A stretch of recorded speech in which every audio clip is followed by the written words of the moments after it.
Mark and I have been together for 8 years, married for 5. We've always been unconventional. I'm an artist, a sculptor, and he's a software developer who spends his free time building miniature castles out of toothpicks.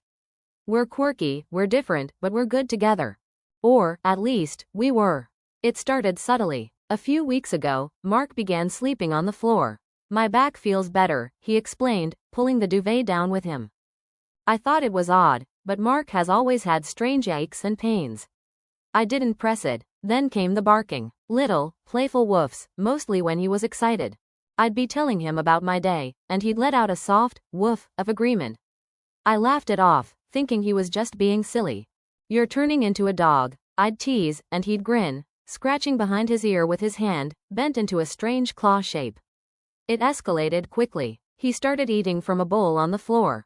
Said it was more natural. He began greeting me at the door, tailbone wiggling, panting slightly. The toothpicks castles became doghouses, meticulously crafted and then peed on. He claimed it was marking his territory. Last week, he dug up my rose bushes. My prize-winning, meticulously cared for rose bushes. He looked genuinely confused when I yelled at him, tilting his head and letting out a pathetic whine. That was when I realized this wasn't just a joke. This wasn't just Mark being quirky. This was something else. I tried talking to him. Really talking. I sat him down, on the floor, naturally, held his hands, which were surprisingly rough, and asked him what was going on. I feel free, he said, his eyes wide and unfocused.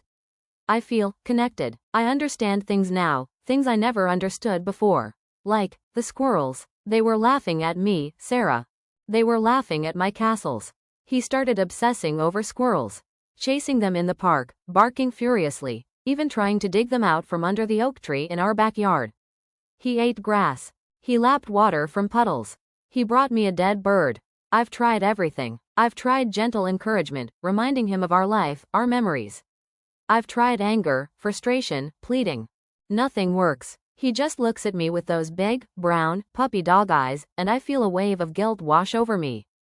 How can I be mad at a dog? I haven't told anyone. How could I? Explaining this to my friends, my family, they'd think I'm insane. They'd think he's insane. I'm living in a surreal nightmare, trapped in my own home with a man who genuinely believes he's a canine. I googled it, of course. Clinical lycanthropy, the internet called it. A rare mental disorder where someone believes they're transforming into an animal. But the articles I read were about patients in mental institutions, restrained and medicated. Mark isn't violent, he's happy. Disturbingly, unnervingly happy. Yesterday, I found him in the living room, gnawing on a bone. A real bone. Where did you get that? I asked, my voice trembling. He looked up, his face smeared with something that looked suspiciously like marrow. The nice man at the butcher shop, he said, wagging his tailbone. He said I was a good boy. I almost threw up. I considered leaving, packing my bags and disappearing. Starting a new life somewhere, anywhere, where my husband wasn't a dog.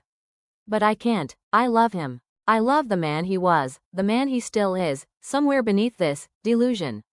I made an appointment with a therapist, a specialist in unusual psychological disorders. I didn't tell them everything, just a carefully crafted version of the truth. I said Mark was going through a phase, a deeply immersive method acting exercise.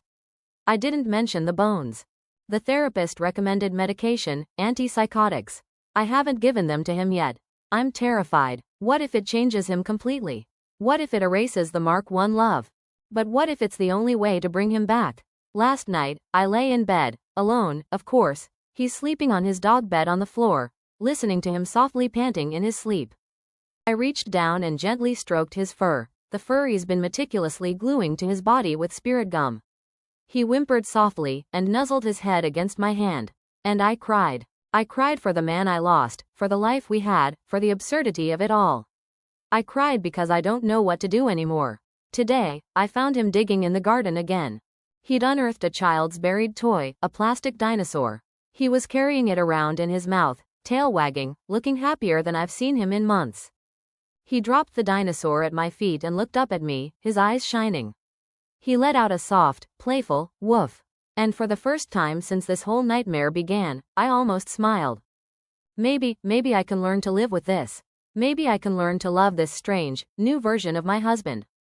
Maybe I can even learn to throw a ball without feeling completely insane. But then I remembered the bone. And the butcher shop. And the squirrels. I'm lost. I'm terrified. I'm desperate. I don't know what to do.